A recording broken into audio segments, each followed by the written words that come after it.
మనం యాక్చువల్లీ చూస్తే first of all even UPSC notification చూసినా సరే it's not an interview, it's a personality test. So వాళ్ళ wording కూడా అదే ఉంటుంది అండ్ వాళ్ళు చూసేది కూడా అదే అండి. సో మోర్ దాన్ మనం యాక్చువల్లీ కార్పొరేట్లో ఇంటర్వ్యూస్ ఇచ్చి ఉంటే mostly the interviews are knowledge based. మన నాలెడ్జ్ టెస్ట్ చేయాలనుకుంటారు వాళ్ళు. బట్ ఇక్కడ వీళ్ళ మోటివ్ ఏంటంటే do they see an officer in you.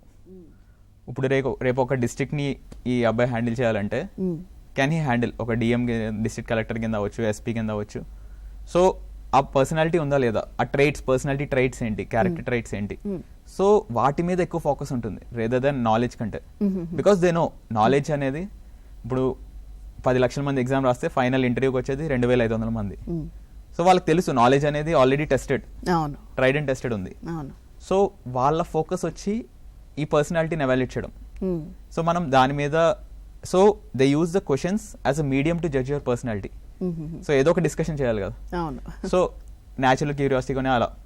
So again మనం సో ఇక్కడ వచ్చి మన క్వాలిటీస్ ఏంటి, మన కాన్ఫిడెన్స్ కానీ, మన హ్యూమిలిటీ కానీ, మన ఆనెస్టీ కానీ, these are judged more. So once you can ensure ఈ ఫ్యాక్టర్స్ మీరు కరెక్ట్ గా ఎన్ష్యూర్ చేస్తే in most of the cases 180 తెచ్చుకోవచ్చు.